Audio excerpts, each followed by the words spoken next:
Hello दोस्तों, this is S Kaushik और KEC Champaran के ऑफिशियल चैनल में आप सभी का स्वागत है। जैसा कि आप लोगों ने थंबनेल में देखा, एक ऑब्जेक्टिव क्वेश्चन लिखा हुआ है और 50 में 50 का दंगल लिखा हुआ है।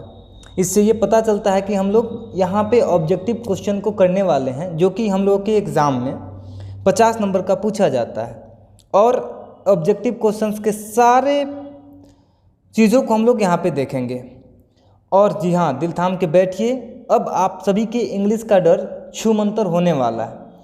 तो चलिए, हम लोग क्वेश्चन बढ़ने से पहले एक बात आपको बता देना चाहूँ कि आप में से बहुत सारे ऐसे स्टूडेंट्स होंगे जिन लोगों को इन सभी क्वेश्चंस का PDF मिल चुका होगा, और वे आशा करता हूँ कि वे सभी बनाए भी होंगे और बनाए होंगे। अपने आप को असिस्ट करें यहाँ पे कि कैसे बनाए हैं, क्या बनाए हैं, कितना बना है, क्या आपका अप्रोच और हमारा अप्रोच अलग अलग है या कुछ डिफरेंट है, तो क्या हम लोग इसको कम समय में कैसे कर सकते हैं, इस सभी चीज़ों को यहाँ पे देख सकते हैं। और जिन बच्चों को क्वेश्चन नहीं मिल पाया है वो हमारे नंबर पे संपर्क करके क्वेश्चन ले सकते हैं। जिन भी बच्चों को आगे कोई भी क्वेश्चन का PDF चाहिए, वो क्वेश्चन हमसे संपर्क करके ले सकते हैं, जिसका नंबर और बाकी सारे डिटेल्स बाद में प्रोवाइड कर दिए जाएंगे।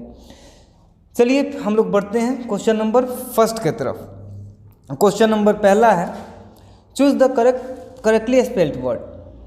इस टाइप के क्वेश्चन में कोई ट्रिक अप्लाई नहीं होता है। यहाँ पे हम लोगों को याद ही करना होता है, जहाँ कुछ बिगड़े हुए वर्ड्स लिखे हुए होते हैं। बिगड़े हुए कहने का मतलब कोई रिदम नहीं होता है, यानी कि गलत स्पेलिंग लिखे हुए होते हैं। और यहाँ पे विटामिन लिखा हुआ है। विटामिन का प्रोनाउंसिएशन विटामिन और विटामिन दोनों होता है।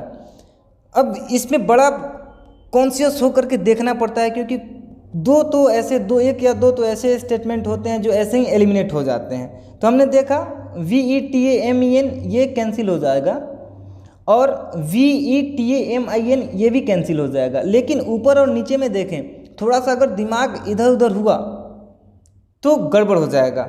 वैसे विटामिन का स्पेलिंग होता है VITAMIN।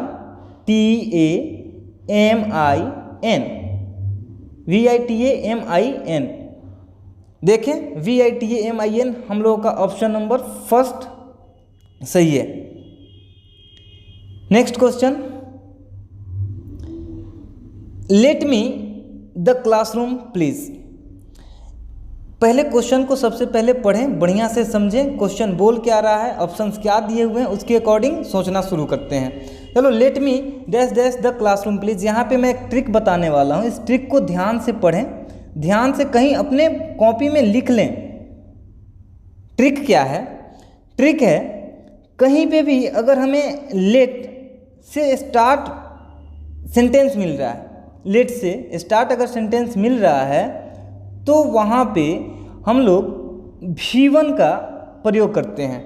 अगर लेट प्लस कोई भी ऑब्जेक्ट हो सकता है, कोई भी प्रोनाउन हो सकता है, कोई नाउन हो सकता है, उसके बाद जो भी वर्ब का प्रयोग होता है वो V1 होता है।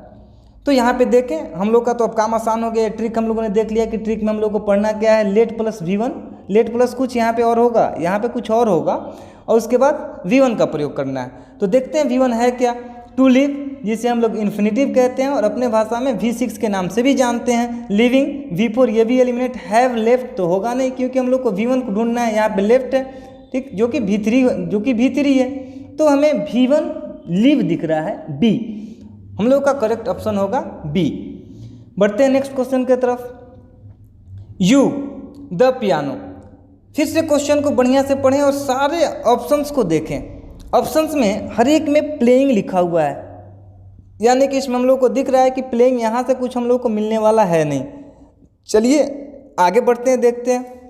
M playing, is playing, are playing, was playing. ये तो अब तो हमारा मसला बहुत ही आसान हो गया, क्योंकि अब देख रहे हैं कि यहाँ पे कौन सा एक्सिलरी वर्ब यू के साथ बैठ रहा है। तो यू के साथ एम बैठेगा नहीं, इज बैठेगा नहीं, वाज बैठेगा नहीं, बचा आर। तो आर प्लेइंग हम लोग का ऑप्शन C सही होगा। Question number 4, please give me. Dash dash dash cake that is on the table. अब यहाँ पे हम लोगों को आर्टिकल का प्रयोग करना है, वेदर आर्टिकल इज यूज्ड और नॉट, सोचना है हम लोगों को। सबसे पहले ये बता दूं कि केक एक मटेरियल नाउन है। केक को हम लोग मटेरियल नाउन कहते हैं और मटेरियल नाउन के पहले ए और एन का प्रयोग नहीं होता है। तो ऐसे ही हमारा ए और एन ये एलिमिनेट हो गया। बचा द के लिए हम लोग जानते हैं कि किसी भी खास वस्तु के लिए हम लोग द का प्रयोग करते हैं, या फिर वैसी वस्तु वैसे ऑब्जेक्ट्स जिसके बारे में वक्ता और श्रोता दोनों जानता हो। तो यहाँ पे हम लोग देखेंगे बोल रहा है कि please give me cake that is on the table, यानी कि उस केक को दो जो टेबल पे है। यहाँ पे हम लोग समझ सकते हैं वो केक वक्ता और श्रोता दोनों जान रहा है, दोनों के बारे में, दोनों को उस केक के बारे में पता है, इसलिए इसका आंसर द होगा और द के साथ हम लोग जाएंगे। आशा करता हूँ कि आप सभी को ये समझ आ रहा है। अगर समझ आ रहा है तो लाइक करें, लाइक करना नहीं भूलें, इससे हौसला बढ़ता है और आगे भी सेशन बनाने में, सेशन को शुरू रखने में सहूलियत मिलेगी। चलिए बढ़ते हैं नेक्स्ट क्वेश्चन की तरफ। सेंटेंस में हम लोग देख सकते हैं, सबसे पहले तो एक कंसेप्ट हम लोग जान लें कि कहीं पे भी अगर डू डज, कॉपी पे इसको नोट कर लें, डू डज या डिड दिखा तो इसके साथ हमेशा V1 का प्रयोग होता है। अगर सेंटेंस में कहीं पे भी डू डज डिड दिख गया तो V1 का प्रयोग करेंगे। तो यहाँ पे शायद हमको लग रहा है कि थोड़ा सा हम लोगों का मामला सॉल्व हो गया, लेकिन देखते हैं क्या होता है। I do not like coffee sentence भी सही लग रहा है, लेकिन फिर थोड़ा सा आगे भी बढ़ के देखें क्या कुछ और भी सही हो रहा है क्या। आई नो लाइक कॉफ़ी ये सेंटेंस गलत है। क्यों? क्योंकि इसमें एक्सिलरी वर्ब नहीं है, इसमें एक्सिलरी वर्ब का प्रयोग नहीं हो रहा है। और कोई भी इंटेरोगेटिव सेंटेंस, ध्यान रखेंगे, कोई भी इंटेरोगेटिव या निगेटिव सेंटेंस दोनों बिना एक्सिलरी वर्ब का नहीं होता है, उसमें एक्सिलरी वर्ब होते ही होते हैं। ठीक, तो ये हमारा सेंटेंस गलत हो गया। चलो, I had know like coffee, had के साथ हमेशा V3 का प्रयोग किया जाता है और यहाँ पे लाइक V1 है। आई विल नो लाइक ये सेंटेंस गलत है। तो हमारा सेंटेंस सबको देखते हुए ए पूर्ण रूपेण सही लग रहा है और हमारा यही सही इसका सेंटेंस होगा। बढ़ते हैं नेक्स्ट क्वेश्चन की तरफ। Dash dash he drive to work. चलिए देखते हैं, यहाँ पे सबसे पहले देखें क्वेश्चन मार्क लगा हुआ है, that means we will use your auxiliary verb, appropriate auxiliary verb. हम लोगों को auxiliary verb, appropriate auxiliary verb का चूज करना है। चलिए देखते हैं। हैज़ हम लोगों को पता है, फिर अभी पीछे मैंने बताया भी कि हैज़, हैव प्लस हैड के साथ हमेशा V3 का प्रयोग होता है, इस बात का ख्याल रखेंगे।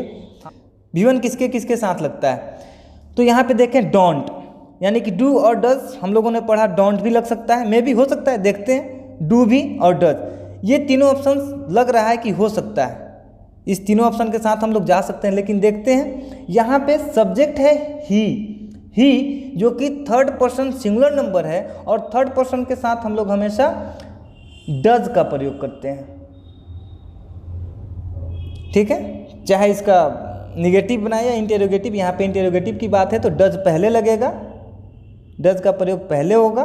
तो देखते हैं क्या डोंट, यहाँ पे डोंट तो होगा नहीं क्योंकि ही के साथ डज आएगा, तो डोंट होगा नहीं, डू होगा नहीं, यहाँ पे ऑप्शन नंबर डी हमारा सही होगा, आंसर हो जाएगा does. Question number 7, for hours every day. यहाँ पे सबसे पहले इसके कंसेप्ट को समझ लें, क्योंकि बहुत बच्चे का ये मानना होता है, या बहुत सारे लोग ऐसे पढ़ाते भी हैं, ट्रिक अगर बता देते हैं कि जहाँ पे भी हम लोग को दिखे फॉर या सिंस, वहाँ पे हम लोग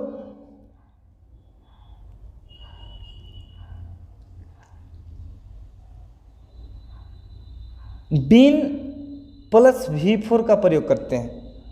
यहाँ पे हैव हैज या हैड भी लग सकता है, इसके पीछे हैव हैज या हैड भी लग सकता है, लेकिन फॉर या सिंस केवल और केवल परफेक्ट कंटिन्यूअस में ही नहीं लगता है। ध्यान रखें, ये सिंपल प्रेजेंट और परफेक्ट में भी लगता है, यानी कि सिंपल को भी दर्शाता है और परफेक्ट में भी समय के अकॉर्डिंग हम लोग फॉर या सिंस का प्रयोग करते हैं।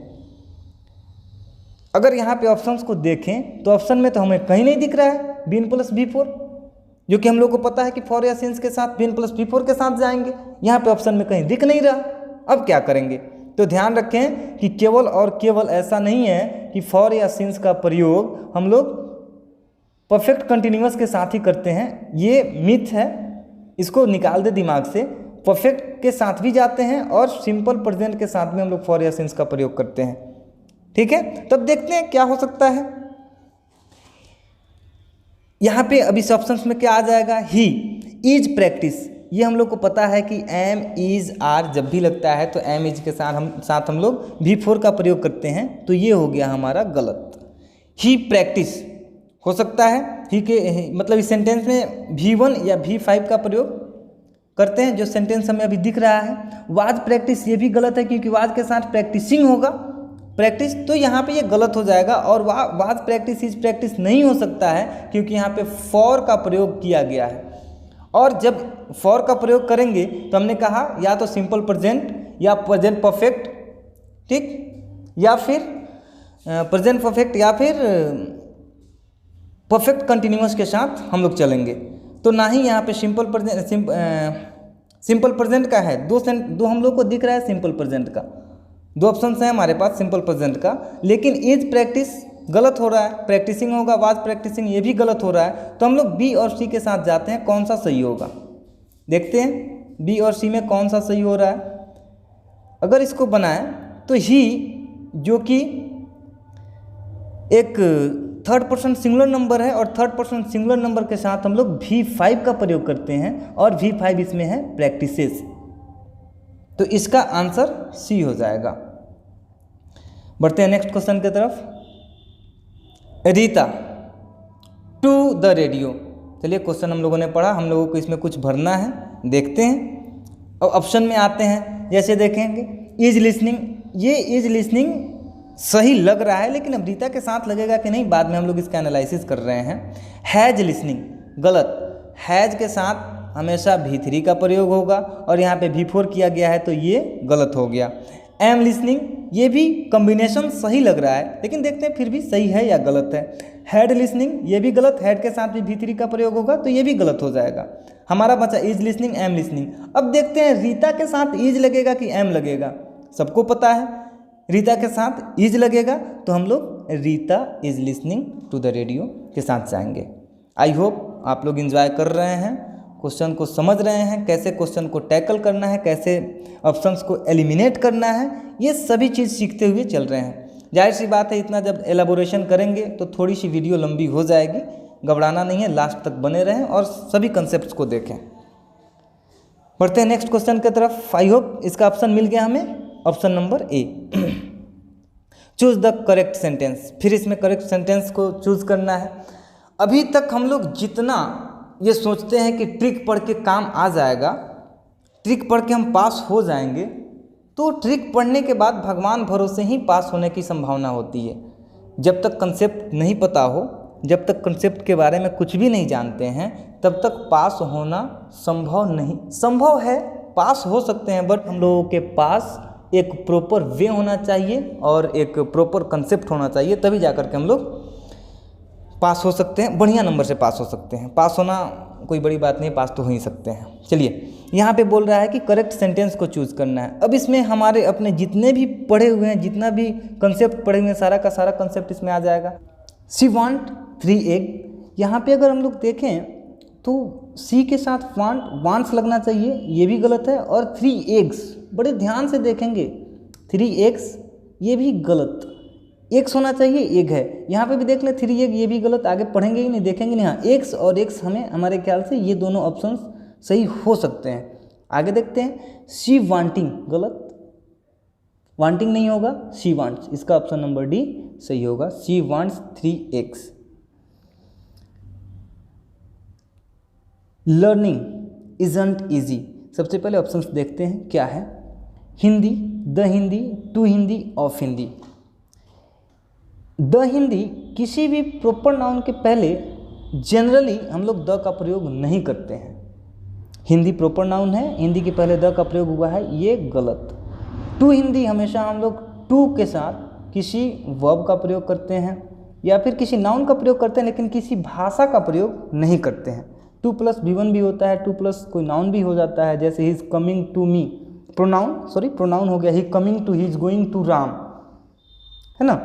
तो टू प्लस नाउन प्रोनाउन हो सकता है, लेकिन किसी पर्टिकुलर भाषा के साथ हम लोग टू हिंदी नहीं जाएंगे, ये गलत हो जाएगा, ऑफ हिंदी नहीं होगा। यहाँ पे लर्निंग हिंदी इजंट ईजी, ये सही होगा, ऑप्शन नंबर ए सही होगा। He is going, leave next week, ये प्रीपोजिशन, इसमें हम लोग को चूज़ करना है प्रीपोजिशन। और लिव, जैसे अगर he is going leave next week, इसका हिंदी निकालें तो वह छुट्टी, वह जा रहा है अगले सप्ताह किस पे, तो छुट्टी पे। तो छुट्टी पर के लिए हम लोग लिखेंगे he is going on leave next week, इसमें ऑन सही होगा। प्लीज़ बी क्वाइट, आई खाली स्थान को भरना है, माई होमवर्क। अब यहाँ पे देख रहे हैं किसके साथ कौन सा ऑप्शन सही होगा। बोल रहा है is doing, will doing, are doing, am doing. Am doing भी सही है, आर डूइंग भी सही है, विल डूइंग ये गलत हो जाएगा। विल डूइंग नहीं होता है, विल के साथ हमेशा V1 का प्रयोग होता है, सेल और विल के साथ हमेशा V1 का प्रयोग होता है, जैसे कि हम लोग को पता है। और इसको हम लोग मोडाल्स के नाम से भी जानते हैं, और हमेशा मोडाल्स के साथ हम लोग V1 का प्रयोग करते हैं। जो भी मोडाल्स वर्ब होते हैं उसके साथ हम लोग V1 का प्रयोग करते हैं। अब यहाँ पे आई है, आई के साथ हम लोग हमेशा एम का प्रयोग करते हैं। देख लें एम कहाँ है, ऑप्शन नंबर डी इसका सही आंसर होगा।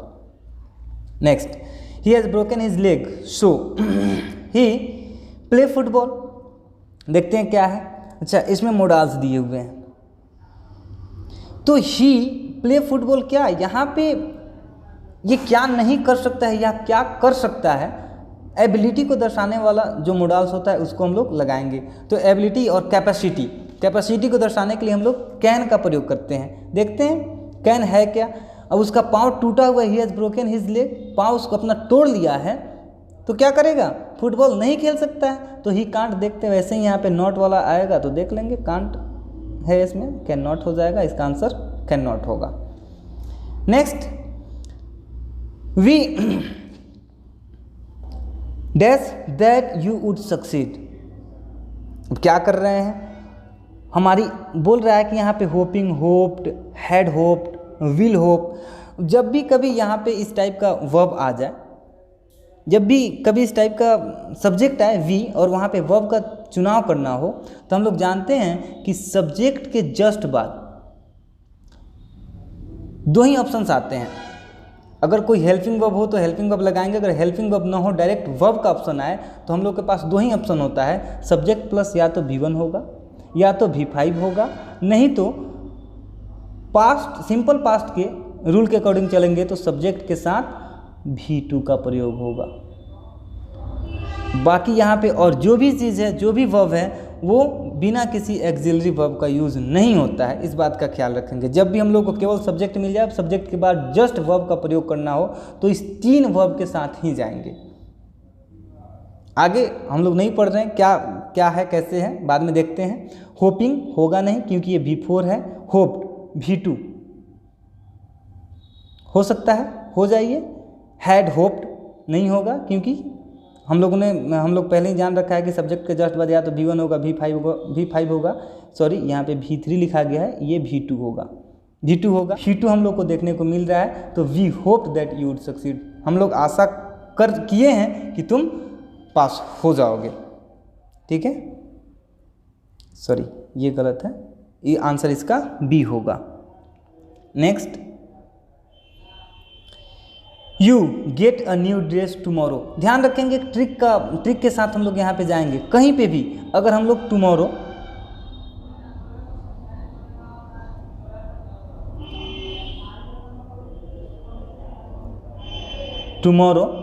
अगर किसी भी सेंटेंस में मिल जाए, आप मतलब कि 12 के एग्ज़ाम के लेवल का अगर कहीं पे भी टुमारो मिल जाए तो इसके साथ हम लोग हमेशा फ्यूचर का व्यवहार करेंगे। फ्यूचर के वर्ब का व्यवहार करेंगे। और देख रहे हैं इसमें फ्यूचर क्या दिख रहा है, फ्यूचर हैडंट, डिडंट, डू, गलत सब विल हो जाएगा। You will get a new dress tomorrow, ये हो जाएगा, ये सारे के सारे गलत हो जाएंगे। एक और यहाँ पे ही मैं बता दूँ कि टुमारो के बाद अगर कहीं पे भी येस्टरडे दिख जाए, सेंटेंस में कहीं पे भी येस्टरडे दिख जाए, कहीं पे भी सेंटेंस में येस्टरडे दिख जाए, आंख मूंद के हम लोगों को V2 के साथ जाना है, और V2 कहें तो सिंपल पास्ट के स्ट्रक्चर के साथ जाना है। हो सकता है V2 कभी हम लोग को ऐसा देखने को मिल जाएगा कि डिड, V2 और डिड के साथ जाना है। ज़्यादातर हम लोग को ये देखने को मिलेगा V2 और डिड के साथ हम लोग जाएंगे। इस बात को कॉपी में नोट कर लें। टुमारो मतलब फ्यूचर का एक्सिलरी वर्ब जाएगा, जैसे सेल विल या फिर उससे रिलेटेड जो होगा वो जाएगा, और येस्टरडे अगर दिख गया तो V2 या डिड जाएगा।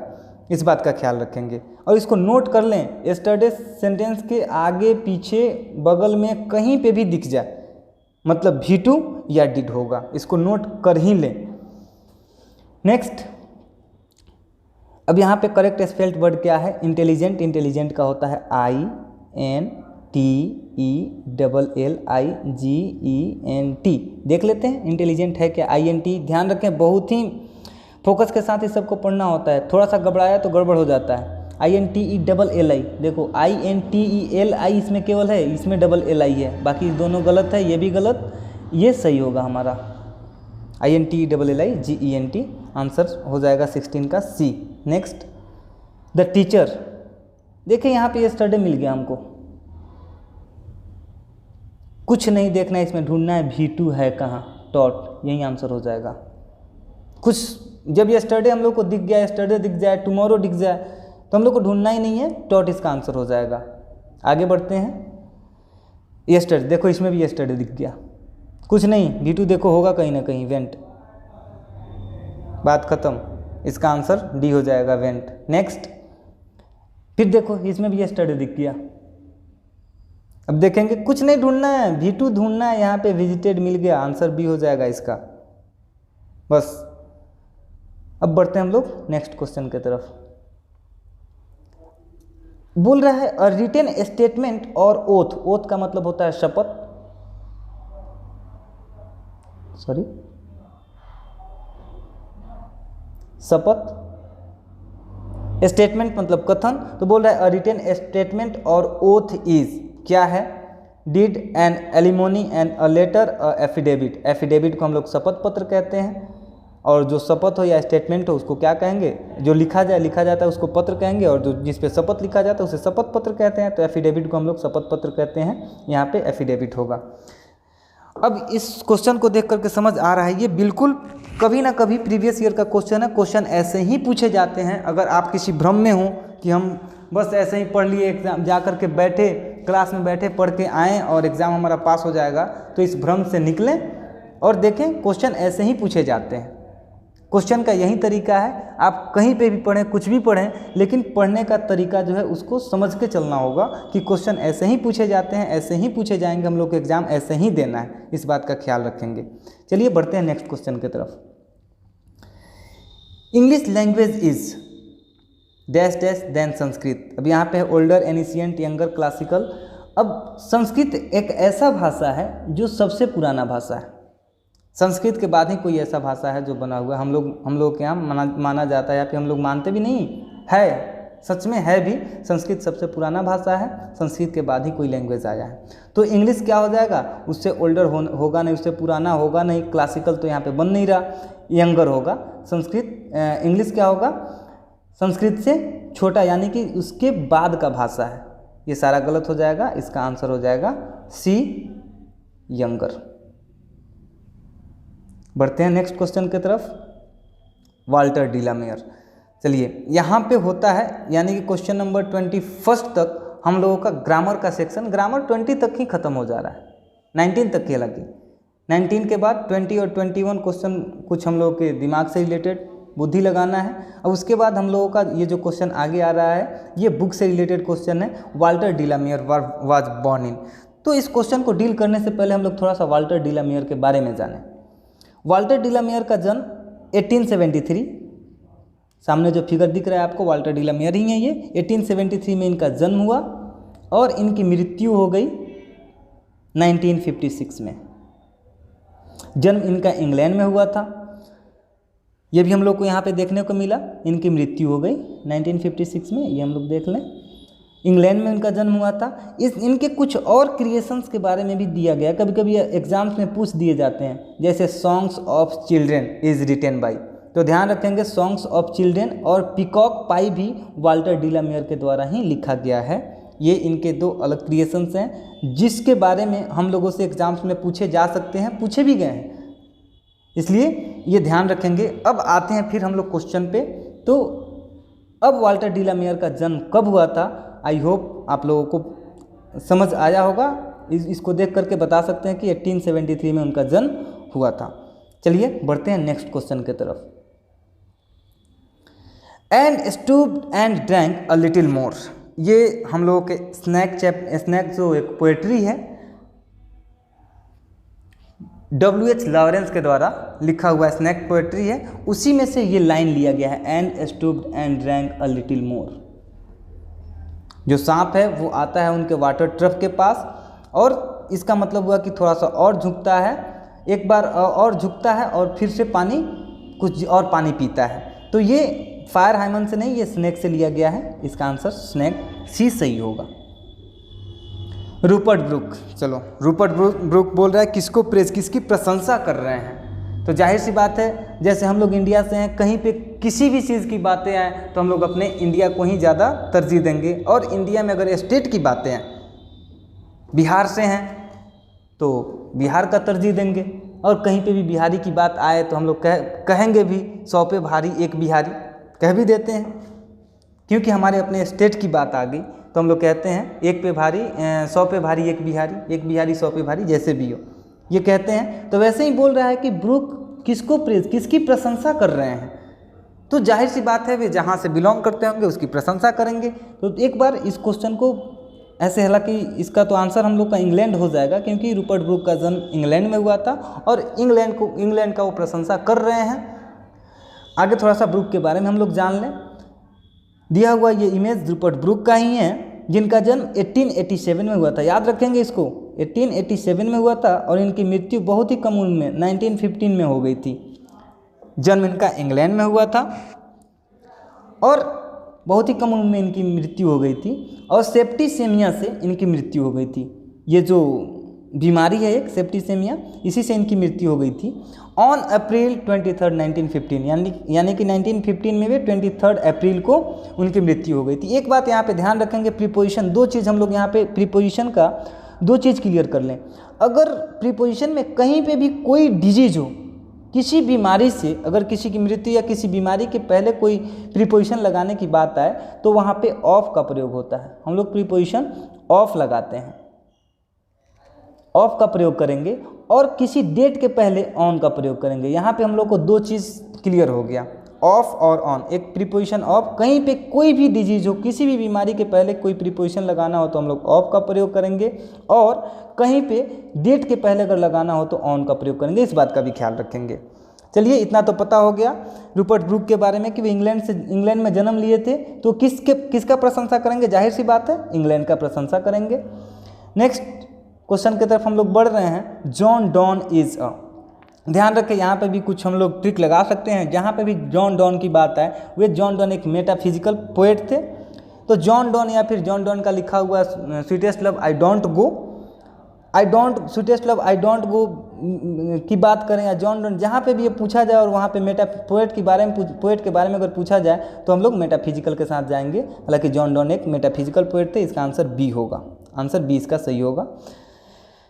जॉन डॉन के बारे में थोड़ा सा जान लें। जॉन डॉन का जन्म 1572 में हुआ था, उनकी मृत्यु 1631 में हो गई थी। और उनका स्पाउस एनी मोर, ध्यान दें स्पाउस का मतलब जैसे अगर आपकी शादी होगी, अगर आप लड़की हैं तो आपके स्पाउस आपके हस्बैंड हो जाएंगे, अगर आप लड़का हैं तो आपके स्पाउस आपकी पत्नी होंगी। तो इनके स्पाउस का नाम एनी मोर, और देख लो कितनी खूबसूरत, एक खूबसूरत महिला जिनके बारे में sweetest love I don't go सब किसी ने पढ़ा हुआ होगा। कितनी अच्छी एक प्रेम कहानी है, लव स्टोरी है, सब किसी ने पढ़ा ही होगा। इनके बारे में और कुछ भी बहुत सारे क्वेश्चंस पूछे जाएंगे, हम लोग देखेंगे अगले सीरीज़ के, इस सीरीज़ के अगले क्वेश्चन में, अगले सेट में हम लोग देखेंगे। चलिए बढ़ते हैं आगे। In heart at peace under an English heaven is from. In heart at peace under an English heaven, ये बात तो रूपर्ट ब्रूक के द्वारा कहा गया है, और रूपर्ट ब्रूक के द्वारा जो इसमें लिखा हुआ होगा वही होगा। तो रूपर्ट ब्रूक के द्वारा द सोल्जर लिखा हुआ है, इसका आंसर हो जाएगा the soldier.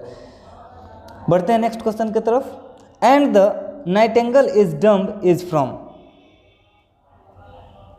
And the nightingale is dumb is from किस से लिया गया है? तो फायरहाइम से नहीं लिया गया है, क्योंकि फायरहाइम में आग की पूजा के बारे में बातें हो रही है। और to autumn now the lips are falling fast, इससे लिया गया। Now the lips are falling fast से है and the nightingale is dumb. ध्यान रखें, जब भी आप कोई पोएट्री पढ़ें तो उस पोएट्री में इस बात का ख्याल रखें कि कुछ ऐसे लाइन्स हैं, ऐसे लाइन्स उठा करके पूछ दिए जाते हैं कि ये लाइन्स कौन से पोएट्री से है, कौन से चैप्टर से है।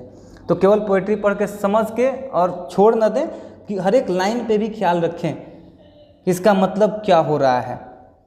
और now the lips are falling fast, I hope जितने लोग भी देख रहे हैं, जो लोग देख रहे हैं वे सभी पढ़ चुके होंगे, क्योंकि ये जो सीरीज का पहला सेट है, ये सेट सिलेबस को ध्यान में रख के बनाया गया है कि कितने बच्चे अभी तक क्या क्या पढ़ चुके होंगे।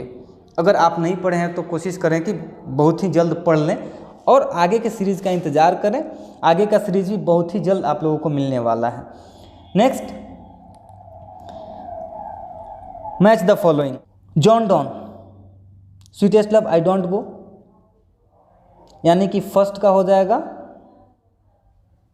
देखते हैं बी।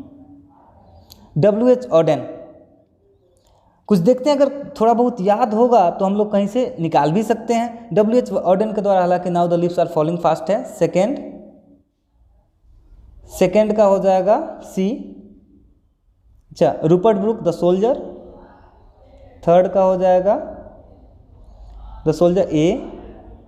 अच्छा, Kamala Das my grandmother's house, 4 का हो जाएगा ई। और वाल्ट वाइटमैन जो बच गया, वो वाइटमैन का हो जाएगा सॉन्ग ऑफ माई सेल्फ, 5 का हो जाएगा डी। बढ़ते हैं नेक्स्ट क्वेश्चन की तरफ। चलिए, एक बहुत ही इंटरेस्टिंग ये हमारा सिंटेक्स से क्वेश्चन लिया गया है, ब्रेड एंड बटर। जो लोग भी पढ़े हैं बढ़िया से, उसमें इसका आंसर होमवर्क कमेंट बॉक्स में दें। ये आप लोगों का होमवर्क रहा, ये कमेंट बॉक्स में इसका आंसर देना ही देना है। ये होमवर्क वैसे लिखा ही हुआ है, होमवर्क ही है, पिछला तो मैंने बना दिया, लेकिन ये होमवर्क है, इसका आंसर आप लोग कमेंट बॉक्स में ज़रूर दें। और हाँ, जिस भी बच्चे को ये वाला सेट नहीं मिला, वे हमारे दिए हुए नंबर, बोर्ड लाइन पे नंबर वैसे मिल जाएगा आपको पीछे, हालांकि मैं लिख भी दे रहा हूँ, ये इस नंबर